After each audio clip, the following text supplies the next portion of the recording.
Okay, so I owe you guys a decent video. It's been too long, I know. This is my office. If there's anything I can make out of this night that's a salvageable element, it's to talk about where can you get creative ideas. And not that you need to turn on a funky light to, zap your brain with sort of weird colored pulses that's going to turn it into something creative, because so far it's not happening.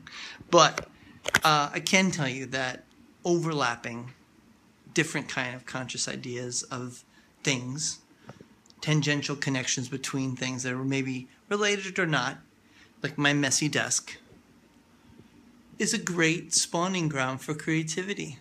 What happens to me, at least, is when I'm having a good idea, it's not that I've sought out something, but I literally kind of put two things together. I get an idea about, oh, wow, people are making wallets out of duct tape. That's kind of cool. Oh, but Tyvek's so much stronger. Has anybody made a Tyvek wallet? Nope. So there's an idea. And then the other 99% of that is the execution, making it happen. But, I got asked about creative process where I come up with my ideas, and I don't know if there's a real formula for it, but I would say chaos is a kind of good breeding ground for creativity. And if you don't believe me, check out this book by Glenn Griffin, who is a professor of marketing at Alabama State University.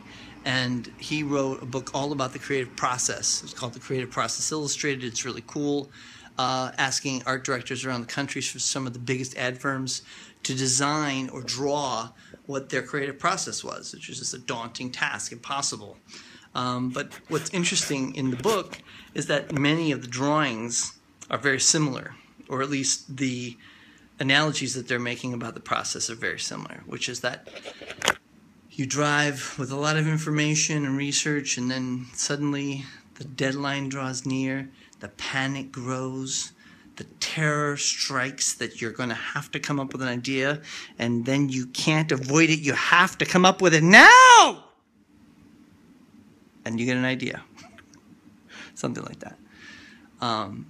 But, nothing happens without setting a deadline too. That's also, so, creating sort of timelines for yourself to motivate yourself. Because otherwise, if you sit around and procrastinate too long on an idea, you can like some people with painting will sit there and just I'm not done. And then, creating a sort of artificial timeline for yourself is a great way of pushing yourself to making a decision quickly. Because often what happens is when you're in that state of mind where you have to make something quickly and almost instinctually from your gut, then you're not going to think. And then your mind's going to work in a different way, and you're going to connect those two things that were once parallel but never meeting, and then suddenly there's a tangential point and you're like, oh yes, that's a great idea. That's the process. So if that's it, if I could boil it down in a nutshell, that's how I would describe what a creative process is. So hope that helps. Anyway, I wanted to say thank you guys for following and being mighty. Please add your comments, questions below. I'll be sure to get to them in one of our future videos and one of the future times that we should meet. I hope you're doing well. As always, be mighty.